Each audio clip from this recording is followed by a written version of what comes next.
One of the main questions I had when I started oil painting in May 2021 was what to do with the mineral spirit once I'm done cleaning my brush or after a painting session.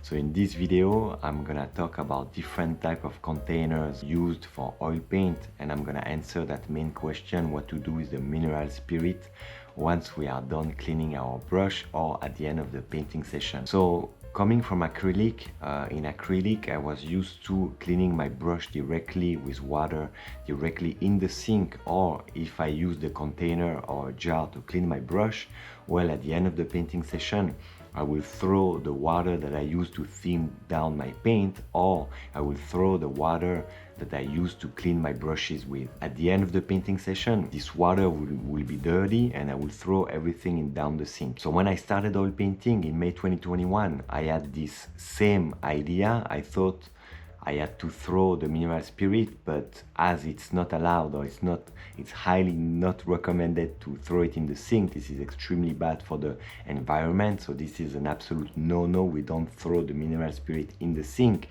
I already knew that, so I didn't know what to do with the mineral spirit once I was done cleaning my brushes. The short answer to answer that question is you do nothing with the mineral spirit, and I will explaining you why right now. So when I started oil painting in May 2021, I quickly realized that I will need one of these jars. These jars are very good because they are sealed with two things here on the side. These little thingies ensure that the jar is constantly sealed. There is a rubber here in the lid that ensures that there is no fumes going out in the studio, so this is extremely important.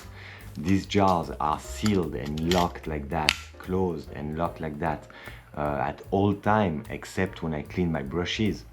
If you haven't seen my video about cleaning my brushes, please have a look at it. So the one thing I didn't understand compared to acrylic is that once you are done cleaning your brushes here in the jar, this jar will be dirty with a mix of paint, oil paint and mineral spirit.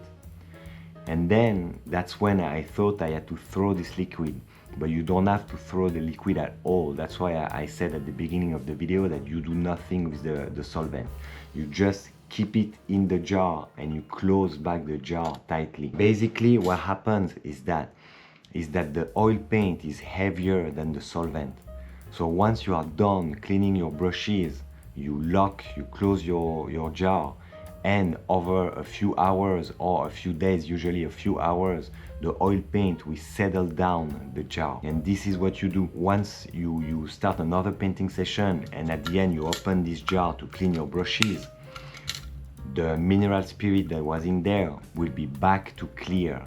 It will be completely clean and clear, allowing you to properly clean your brushes again. And basically what it does is that the oil paint settle down the jar. So the more you clean your brushes, and the more oil paint will settle down the jar. So once in a while, very not often, but if you wipe with a paper towel properly your brushes, you will not have to do the operation I will explain you right now too often.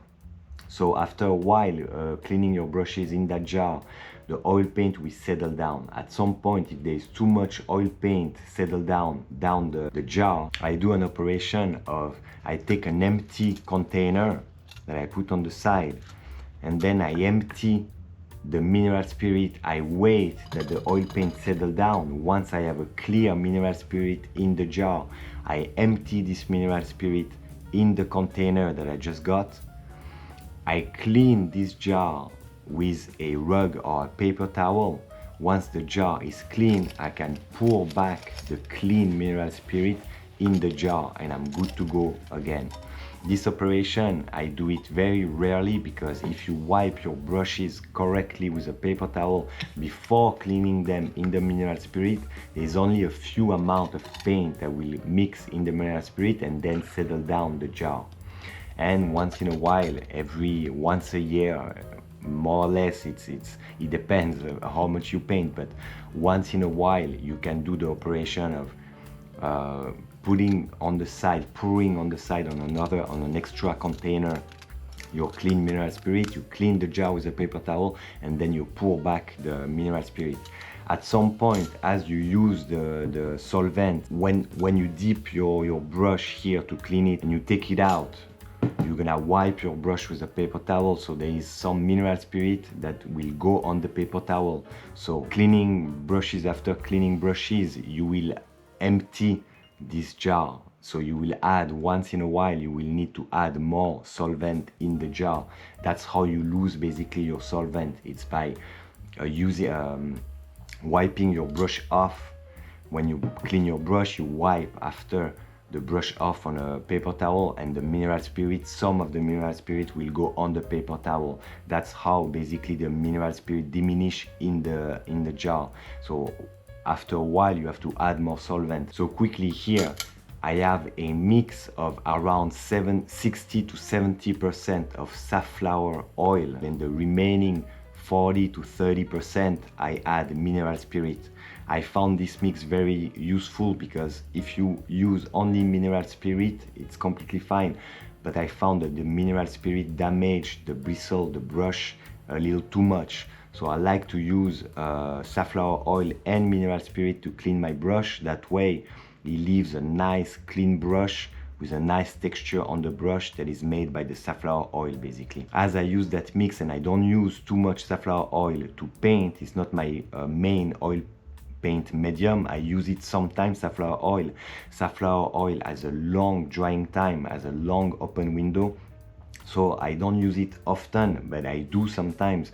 But I know some artists use this jar to clean their brush as well as a painting medium. They use both, they dip their brush here when they paint. These jars, to me, they are too big. I don't like to carry them with me when I go plein air painting, and I don't like to have them on my palette box or hanging next to my palette box. I don't like to have that when I paint. So these jars, I use them only to clean my brushes. That's a own preference. You do whatever you feel doing. My painting medium is stored in these palette cups. So these are cheap palette cups that you find on any big art supply store or any big online store. It's more online store that you find like Amazon, because on the art supply store, actually the one I use here where I live in the US, they don't sell these ones. I bought them on Amazon. So here there's different brands that produce these palette cups.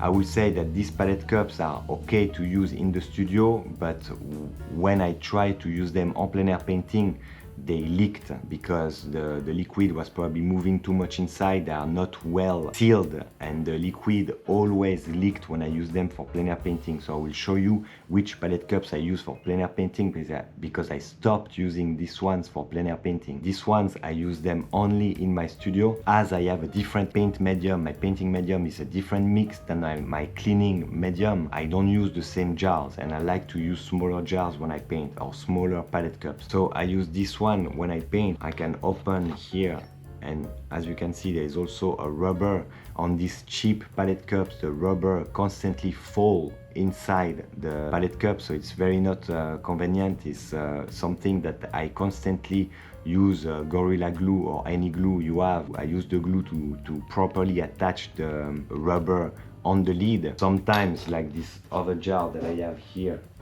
sometimes they are so bad that unfortunately, as you can see here, the rubber end up falling anyway inside the palette cup. So these are not the best palette cups. That's why I only use them in my studio, because in my studio there's not much movement. Either they are stored like that flat on my table, and when I paint I clip them on the side of my palette box, and there's not much movement, so there's no leak. Usually there's less leak when I use them in the studio. So that's basically what I use. I like to use these ones in the studio because the mouth is pretty big, and any brush goes inside that mouth. This hole, we call that a mouth, and this is pretty efficient for studio painting. Now, I was tired of these palette cups leaking all the time. When I transport these palette cups, I usually wrap them in a paper towel and then place them inside a Ziploc bag to ensure that the liquid will not go in my backpack everywhere. I constantly found my paper towel humid or wet, so this showed me that it was constantly leaking, these palette cups. So I had to do a deeper research online to find a proper palette cup to use for plein air painting. And I finally found these palette cups. These are made by whiskey painters, I believe. I think they are made in Italy.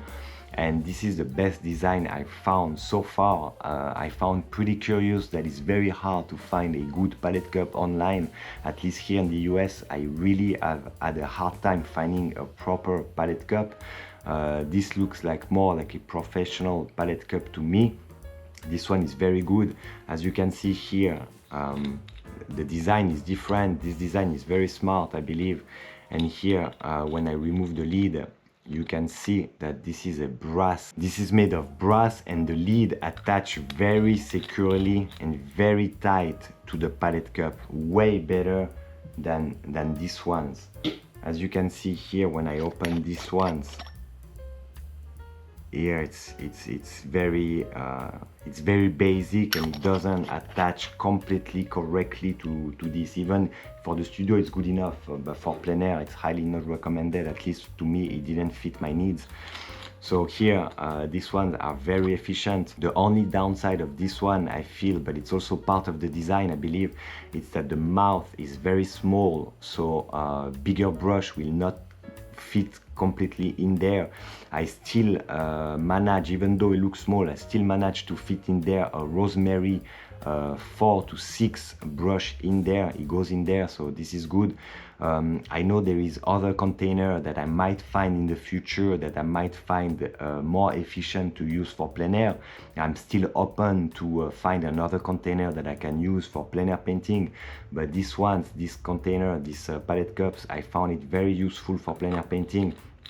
Now it's been a few times that I go out plein air painting with this palette cup. The palette cup was sometimes like that in my backpack, really just like that, and it never leaked. I never found, I always constantly wrap. I will show you right now the palette cup. When you purchase this palette cup by whiskey painters, they come in pair of 2, and I use the little pouch that they give with the palette cup. I place a paper towel in the pouch, and as well a paper towel here. This is a little bit overkill, but I like to be safe.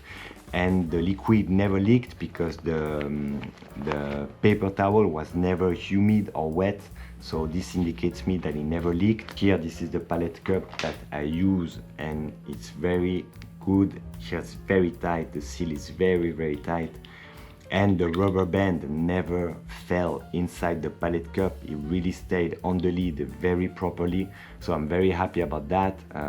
Now, as you can see, there is here mineral spirit is my medium inside my palette cup, and it's ready to go plein air painting. So well, this is it for this video. I hope you found it useful. I hope I talked about everything I wanted in this video. The jars for the studio to clean the brush, the container to clean the brush, the palette cups for the studio, and the palette cups for plein air painting. Please give a like, share this video if you thought it was useful, place a comment. This is always very appreciated when there is comment on videos, and this is the way to show the YouTube algorithm that these videos are worth watching by more people. I don't mention that at every video. I don't mention all the time like and subscribe, but please, this is very important for the channel, to help the channel grow and to help me producing more video for you guys. I absolutely love it. I hope you find this video useful, and this is another video that I add to the series of videos starting oil painting. Very soon I'm gonna talk about medium, and then we're gonna switch to color mixing and all that new chapter, but I want to finish first the chapter about starting oil painting, all the basics tool, all the basics basically that we need to know when we start oil painting. I'm almost done with that chapter, and then I'm gonna switch to the new chapter about color mixing and values and all that good stuff that finally we arrive to the nitty-gritty of painting. This is very enjoyable and very exciting, so I'm looking forward to release this video. I release a video every single Monday. So please make sure you subscribe if you like this type of content. And on the channel, I also document my progress en plein air painting, and I document also my painting that I produce in the studio, which is mostly still life. I also love to paint portraits, so this is also something that's gonna come more on the channel, but right now I'm focusing mostly on plein air painting and still life painting, and soon I will have the occasion to paint more portraits. So all this, it's coming on the channel, and I hope you like it. Please make sure to subscribe, give a like to the video, share this video if it was useful. Anything you do will help the channel to grow, and I will see you next time in the next video.